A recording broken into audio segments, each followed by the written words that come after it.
বিশ্বনবী। মাশরুম খেতেন, mushroom, mushroom চিনেন? ব্যাঙের ছাতার মতো। রেস্টুরেন্টে ইদানিং মাশরুমের স্যুপ পাওয়া যায়, এটা খাবেন। যাদের চোখের জ্যোতিতে সমস্যা, দৃষ্টিতে সমস্যা খাবেন। হাদিসে এসেছে আল কামআতু মিনাল মান ওয়া মাউহা শিফাউন লিল আইন। মাশরুম হলো মান্না সালোয়ার মতো খাবার। মাশরুমের স্যুপ যারা খাবে, চোখের জ্যোতি যাদের কম, তাদের চোখের জ্যোতি বাড়িয়ে দিবে কে? আল্লাহ। বুখারীর বর্ণনা, কানা রাসূলুল্লাহ ইউহিব্বুল হালাওয়া ওয়াল আসাল। বিশ্বনবী মিষ্টান্ন খেতে বড় পছন্দ করেছেন, আবার বিশ্বনবী বেশি বেশি মধু খেতে পছন্দ করতেন। সুবহানাল্লাহ। কোরআনে দুইটা জিনিসের ক্ষেত্রে আল্লাহ শিফা যোগ করেছেন, যে দুইটা জিনিসের সাথে সম্পৃক্ত হলে শিফা।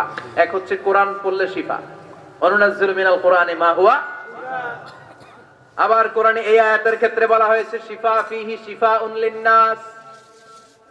এজন্য সাইয়েদনা ইবনে মাসউদ এই উম্মাহকে উদ্দেশ্য করে বলেছেন, আলাইকুম বিশিফাইন, তোমাদের উচিত দুইটা জিনিস থেকে শিফা নেয়া। এক হলো কোরআন, দুই হলো আসাল মানে মধু। কোন সুবহানাল্লাহ। কোরআন তেলাওয়াত করলে অসুস্থরে সুস্থ করে দেয় কে? সূরা ফাতিহা তেলাওয়াত করলে অসুস্থকে সুস্থ বানিয়ে দেয় কে? আবার মধু খেলে সুস্থ বানিয়ে দেয় কে? মধু খেয়ে প্রশংসা করবেন কার? নাকি মধু হই হই বিষাবাইলা বলবেন এগুলো কখনো? খাঁটি মধু খেতে হবে। খাঁটি মধু চিনার উপায় হচ্ছে, এটাতে পিঁপড়া জমে না, এটা ফ্রিজে রাখলে জমাট বাঁধে না, এটাতে দুর্গন্ধ হয় না। এক গ্লাস পানির মধ্যে এক ড্রপ মধু ছেড়ে দিলে এটা পানির সাথে না মিশে একেবারে নিচে চলে যায়। খাঁটি মধু খেতে হবে। তাহলে ফিহি শিফাউন লিন-নাস।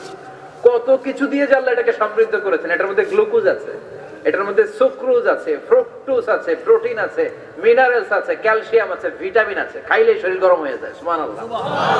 এজন্য শীতকালে বেশি বেশি খাবেন, জাম্পার লাগবে না।